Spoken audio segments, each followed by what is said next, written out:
Hello everyone, and welcome to the Future of Dogs podcast, a place for the whole dog world to come together and ask the big why and what if questions that will shape the dogs of the future. Join me, Hannah Malloy, as we chat to some of the world's most groundbreaking professionals intent on enriching and evolving the future of dogs. This podcast is in association with Amplified Behaviour, my online video learning library for dog owners and dog geeks. Big thanks to my dog's favourite food and our Season 1 sponsor, Nature's Menu. With over 40 years in the pet food business, Nature's Menu is Europe's leading expert in raw and natural pet food. So, let's jump into the conversation. Welcome to another episode of The Future of Dogs, and this episode is titled The Future of Vets. And today we have an amazing guest, Dr Lennon Foo. Lennon founded Amity Vet, whose core purpose is empowering you through education. His book, Is My Vet For Real?, has helped numerous pet guardians overcome their fear and become their pets' heroes. His other book, Natural Power, has inspired many to discover better versions of themselves. He's a practicing vet for almost 20 years and has an advanced certificate in small animal medicine and just loves surgery. He especially is interested in acupuncture, keyhole surgery, and exotic pets. Lennon's passion lies in embracing humanity through veterinary medicine. Through his Natural Power course, he helps others to find their genius in themselves and realise the power that is within. He's also a well-established public speaker and runs a YouTube channel, Dr Lennon Foo at Amity. And he provides tips for you to understand more about your pets and the veterinary profession. Salsa dancing, roller skating and capoeira make up his non-veterinary pursuits, and he lives in Devon in the UK with his family. It's my absolute pleasure to welcome you to the show. Hello, Lennon. Hi, thanks for inviting me. It's an absolute pleasure. So you and I have hung out before, haven't we? In an amazing UK, pretty cool festival called Woofstock. For those of you who are listening who don't live in the UK, we do love camping, don't we? Big fan of outdoor camping. And this is a festival you can go to with your dog. And that's where we met the first time, wasn't it? That's right. Yeah. And so when we got chatting, I think we have a lot in common, to be honest with you, Lennon, because we both go down the route of expanding the bracket of our industry and really kind of thinking outside the box. So do you want to tell us in your own words a little bit about what makes you a different kind of vet, some might say? Well, thanks very much. Thank you very much for the very kind introduction. And I, as Hannah mentioned, I believe in embracing humanity through veterinary medicine. I do believe that, as vets or as anybody really, when we are doing what we're doing, despite our passions or in spite of our passions, we're actually just wanting to improve our human connection with other people. So, for example, if you're a cobbler, you are embracing humanity through making shoes. If you are a lawyer, you are embracing, humanity through guiding people through the justice law and things like that. So, as a vet, I believe I'm embracing humanity through veterinary medicine. Veterinary medicine is just a platform for me to work, to be able to show, what we have and to connect with other human beings, really. So I do believe that, treating animals or veterinary medicine should be more than just making animals' symptoms go away. Mm-hmm. It should also help to empower the pet guardian who has taken a huge responsibility in being a pet guardian in the first place, for them to make their own informed decisions, to become their pet's hero. So that's where I come in.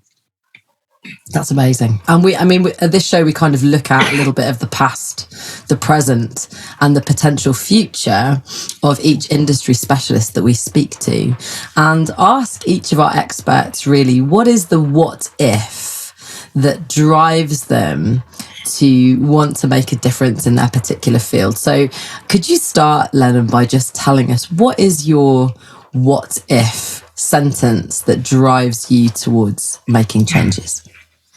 So in the past, when people talk about veterinary medicine, images of James Herriot comes to mind. And that's where it's a hugely influential personality that has really influenced a lot of different vets to become a vet. And I'm one of them. And at a point in time, he was doing all sorts of different medicines, dogs, cats, all sorts of animals, large animals, small animals, all together to a certain degree. Sometimes what happens is that At present, there's a few differences where we had excuse me, differences compared to what was James Herriot days. Two big differences really. One is that there are much more specialism taking place, and as the client's expectation increases, the demand for specialists also increases. Like before James Herriot, there wasn't CT scans, MRI scans, or phacoemulsification, or chemotherapy, or major fractures, mending, repair, and things like that.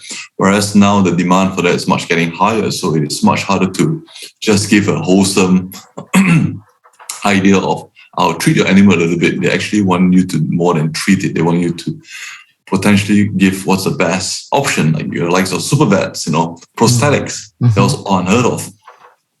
The second thing is the vet profession itself has suffered quite a bit, whereby it's got a high depression rate, it's got a high attrition rate because stop being vets, and also quite a high suicide rate. So it is said that the suicide rate for vets is twice as higher than medical profession and 4 times higher than the general public. So personally, I've seen like four of my senior friends who have ended their lives through suicide. So those two are quite different compared to the past. So Hannah, we're talking about the past. So past was like James Herriot, the whole ideology of it. Present, this is the present, whereby the specialism is increased, and there's all these statistics that is linked with veterinary medicine, which is almost laughable if it's not real. It's like such a noble profession. Why would we be undergoing such changes? And the future, what does the future bring? So in my head, I like to think that, as I mentioned before, embracing humanity through veterinary medicine as a conduit, using vet medicine as a conduit, as a platform, there's so much more value that we can actually provide to the pet guardian, more than just fixing the animals and making the symptoms go away. There is a potential of us actually helping pet guardians to empower them to understand their pets more, so that we can be working alongside with them both in disease and health, not just going to the vets because my animal is sick, but actually helping the pets and also seeking advice from the vets to actually how to improve the wellness of your pet rather than just treating the disease of your pets. But that's how I see it at this moment in time.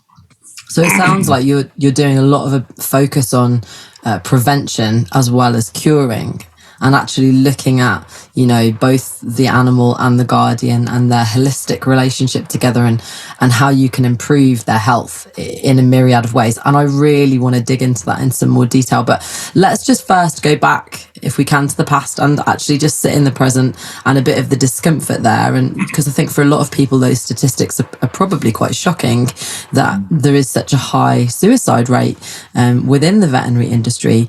And that makes sense when you frame it in terms of actually the pressure on vets is much higher, the procedures that are being asked for are much more complicated, and the level of care that is expected is higher from the pet guardians.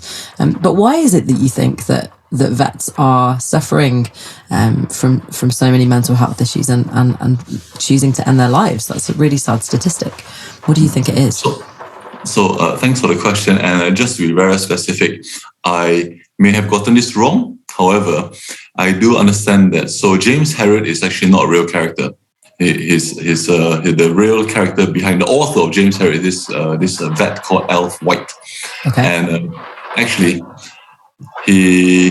from what I understand, James Herriot is the ideology of what he thought vet medicine could be and would be, but he himself was quite a depressed person. Like one of the characters inside there, Siegfried, which was actually based on a story of his friend in real life, actually ended his life as well. Oh my goodness. So James Herriot was almost like a story, not an unreal story tale that got many people to become vets before they realized that actually this is not a real story. So that is what I understood. I could be completely wrong with that, but that is why that's what I heard as well. And looking at the history, I think there's a bit of a truth to it. As for why is it causing this in the first place, so just personally, in my opinion, I've come up with 5 different factors. So the first one is long hours. So we do have fairly long hours compared to many professions as a vet, we are obligated by our Royal College to be providing 24/7 care. So, for example, like myself, when I open a vet practice, even though I'm a one-man band, I had to provide 24/7 care. So if I couldn't contract the number, couldn't contract out of hours out to other practices, which sometimes could be financially difficult, I was actually on call for 2.5 years. Wow. So yes, so that's one. Long hours. Long hours is one. The second one is, in contrary to popular belief as well, the pay isn't that great because it is what it is. And I remember working out in my first job. If I were to calculate my pay to how many hours I actually worked, I was working for about £5 an hour. £5 an hour as a vet. Yes. Wow. Yes, exactly. Okay. So the pay, our remuneration isn't as amazing as it sounds as well, although people usually say how much vet bills are. But what they also don't recognize in this country is because of the wonderful NHS, and it is indeed wonderful, people actually have got no idea of what medical cost is. So hence, I can totally understand why they think it is a lot of money, because it is a lot of money. But however, it is a lot of money also to maintain that sort of care. So the profit margin is very, very tiny and tight. And that's why also many vets, they work on very, very little profit margins. So separate issue, but that's number two. And is that, Lennon, obviously you've got, sorry to interrupt, but just to pick that apart, just for some of the listeners that are like, do you know what though, vets are so expensive? Is obviously you guys have got to do 5 years at university, number one, right? So that's a long amount of, investment in your learning. So that's a huge amount that needs paying back, much like doctors. You're not just studying one human body, you're studying how many different species do you learn at vet school? So many. And then is it like the cost of the drugs, or what is the biggest cost, would you say, when you go and do a veterinary consultation with an animal? Where is the majority of that money getting spent, just so that people have a better idea? Yep. So very, very good question. It is the expectations of what needs to be taking place in the first place. Like, for example, when you go to a consultation, it's not just the time spent over there. It's the building that is present already. There is the electric bills that's holding there. There is the otoscope, the stethoscope that that's being heard of. The surgical, not the consultation table that needs to be there. And that is what you sort of see almost immediately. The infrastructure of the telephones in place, where you got to pick up a phone to just make an appointment like that. The computer system. So all that all comes into it, and it's not just a consultation, because you have to ring up first, and somebody who is paid got to pick up the phone and make an appointment for you using the system that has to be paid. Then after that, apart from all the usual electricity, utility, and things like that, then there's really, really random stuff like the fire alarms, because every year we pay about £300 to maintain the fire alarms. But just because we got a building, and those are the charges whereby we'll never see any comeback from that, because nobody pays us for a good fire system. But nonetheless, there's something there. And other things would be, for example, so at the back of house that people don't really see, and for good reason, the X-ray machine. I mean, the whole X-ray machine system is about 17,000. But we don't even do X-rays every day. So, but being a vet practice, you still need a machine over there just in case. So it's for all this sort of different equipment that we have just in case, which is why the setup for a vet practice is so high. The setup cost is so high, and those are costs that needs to be paid off eventually. And the only way to do that is we charge through consultations, procedures, medicine, and things like that. So, and the fact that we carry medicine, that's also quite interesting. Whereby if you go NHS, the doctors, they prescribe.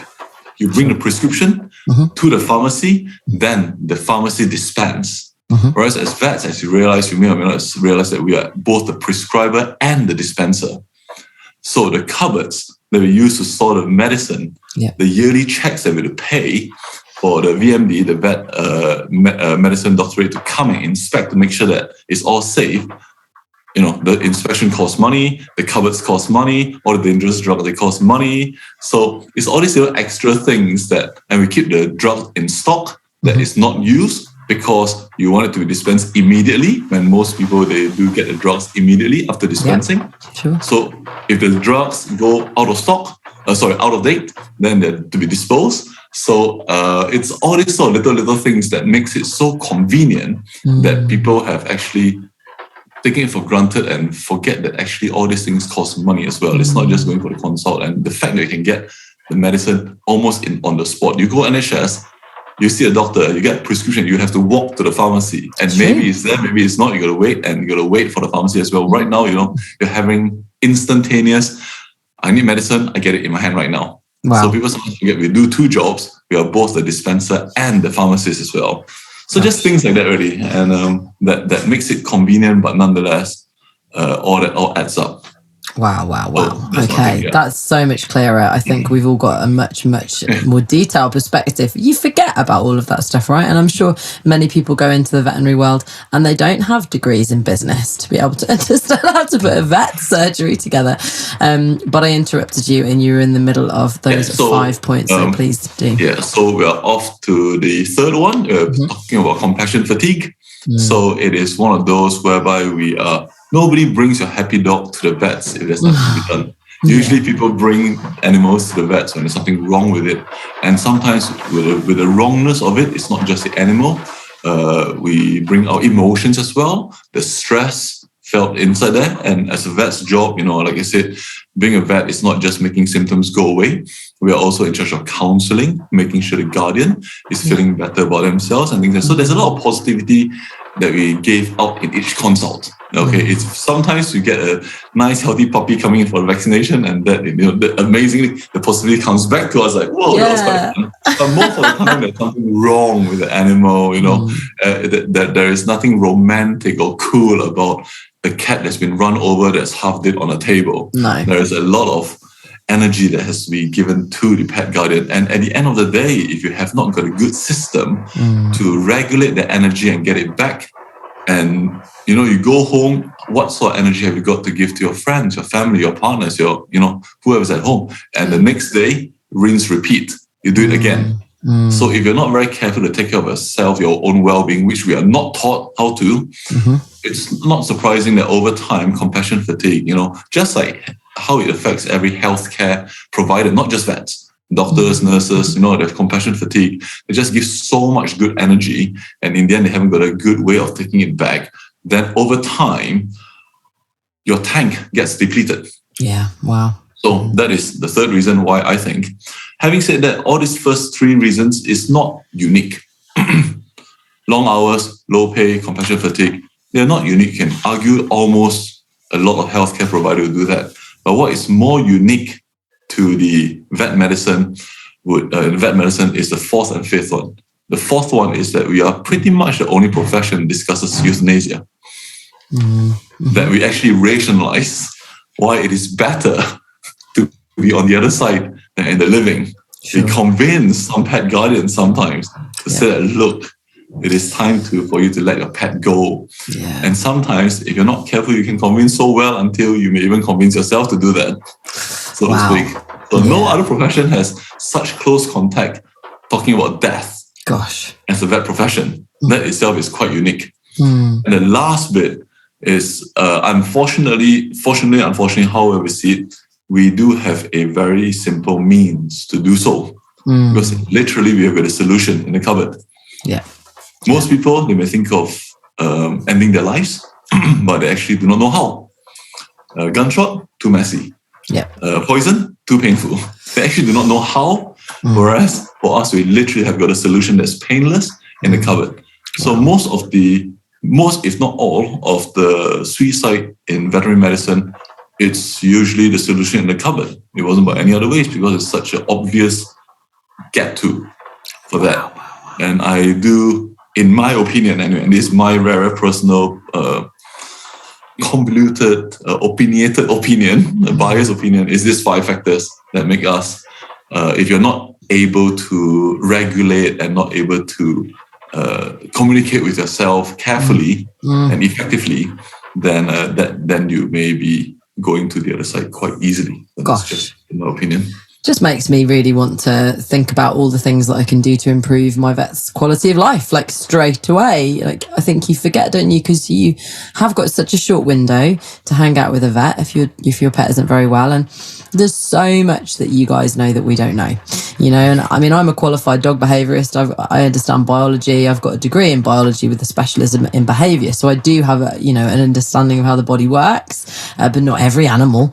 And I understand a bit about things like nutrition, but even in that area, I have no idea. So drug therapies and, conditions and all of that, there's so much, there's a huge quantity of knowledge that you have to convey in 10 minutes, 10, 15 minutes. And so, yeah, I am fascinated to see, like, what for you would you say, how can I improve your quality of life, Lennon, as a customer, guardian to vet? Like, actually bearing that statistic in mind, what can we be doing to support vets more, would you say, as pet guardians? And then we'll go into a little bit more about the other stuff that I know that you're amazingly good at doing.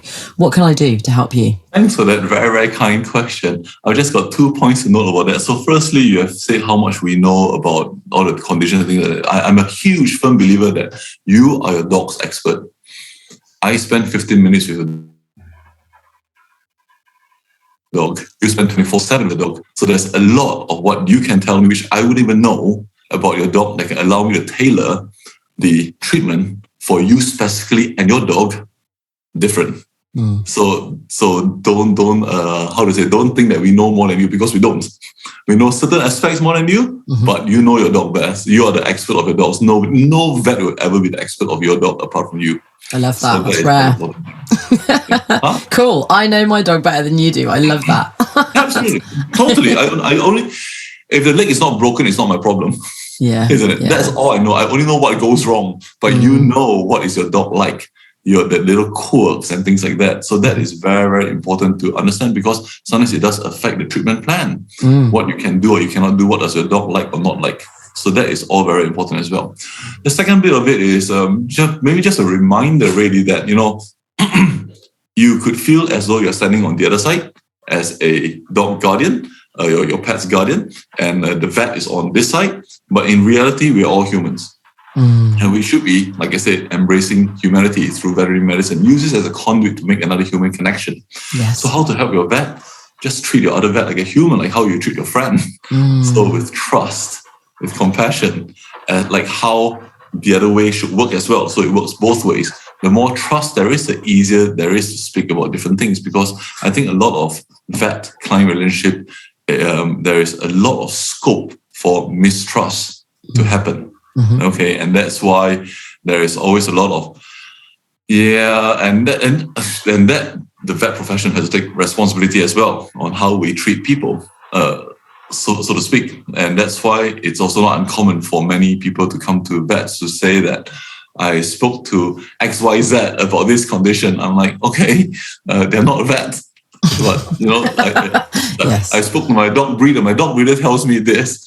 The shopkeeper who sold me the pet food tells me this. It is this and this and this. Like, okay, why? And we ask why, but the reality is that obviously the client or the pet guardian does not trust the vet enough yet to go there for a first port of call. Sure. Yeah. So trust goes both ways.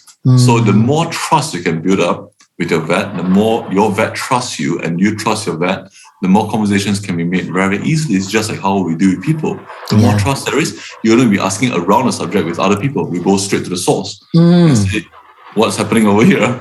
So we want to be able to, I think the hard thing as well, for me anyway, I'm the kind of person who will collect physical ailments before I go to the doctor. I don't know if you're like that, but if I've got like a bit of a weird twitchy shoulder, I'm probably going to leave that until I've got a twitchy shoulder and an achy elbow, and then I'll be like, oh, and then other people might need to say to me, Hannah, you have had twitchy shoulder, achy elbow for quite some time now, and actually you just dropped something over there, so it's now affecting everybody else's quality of life. So if you could go to the doctor, that would be really helpful.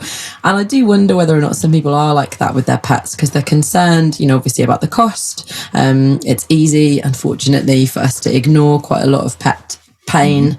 If the pet isn't being particularly vocal about it, we go, is it that bad? They've got a bit of a lump. Do I want to know if it is what I think it might be? You know, and so I wonder whether a bit of that is access and just thinking, can I check every other option?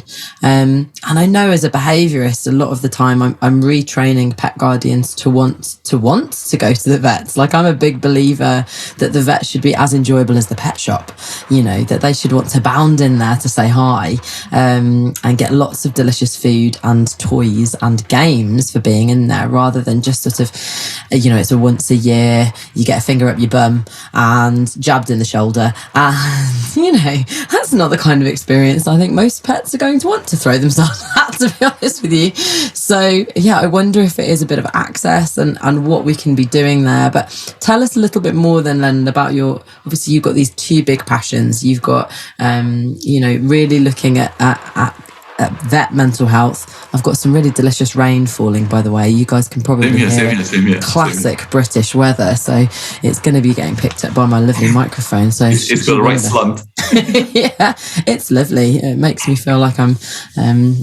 just love the sound of it, but it's probably quite heavy for you guys. Anyway, so yeah, you are a really big fan of vet mental health and supporting the vet mental health. What is your what if? What is your game-changing sentence first, Lennon? What in the world are you going to change if we can keep learning and following the way that you do veterinary care?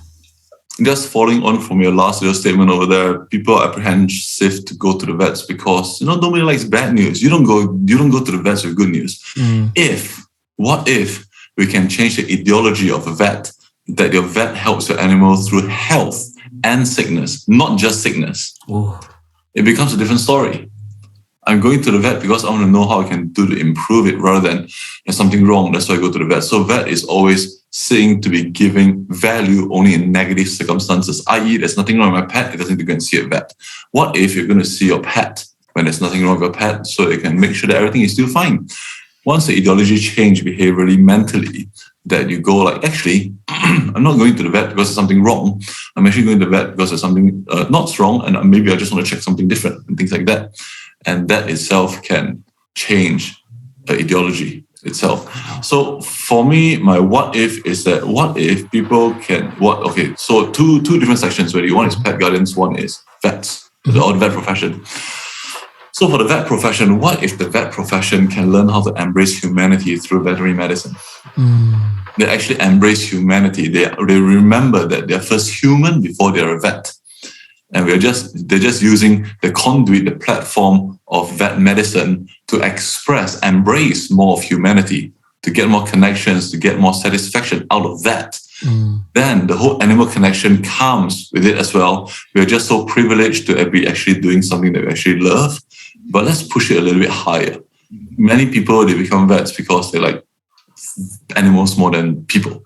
And that's a problem, because you cannot get away with the fact that whatever profession you do, literally whatever profession you do, you'll always be connecting to people. Because if you don't, you have devoid yourself from humanity.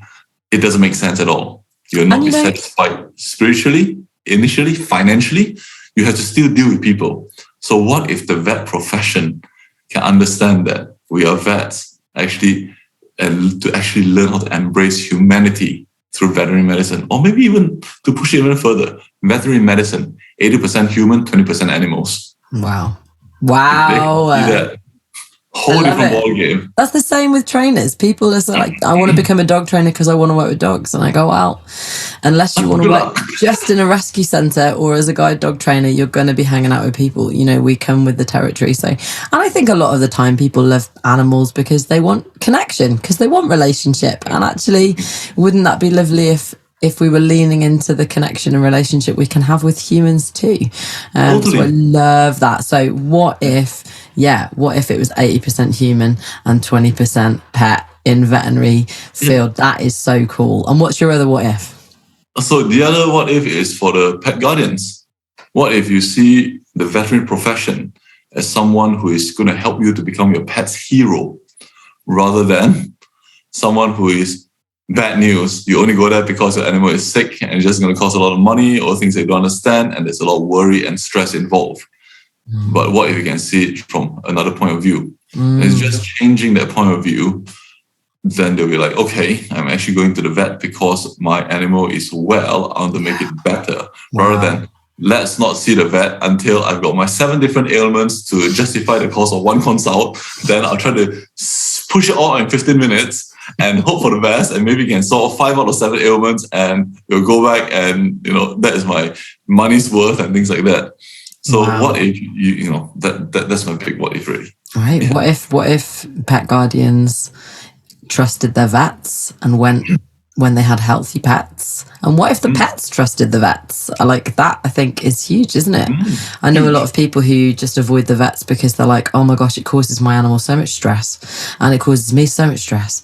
And stress can kill animals, I know that you and I have one qualification in common, and that we both did Dr. Marty Becker's Fear-Free Pets courses for different streams. You did the vet aspect and I did the trainer aspect, and that's a lot of the reason that we connected, is because we are up for working with other professionals and creating a team that helps the guardian to have access to people who want the best for their animals' mental health as well as their physical health, because it can have a huge effect, can't it?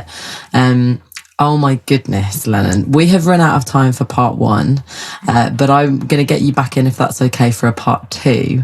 And in part 2, we're going to talk a little bit more about your background and why you do the things that you do in the way that you do them. How did you get here? How did the universe create such a forward-thinking vet that really just wants to get his teeth into these complicated areas?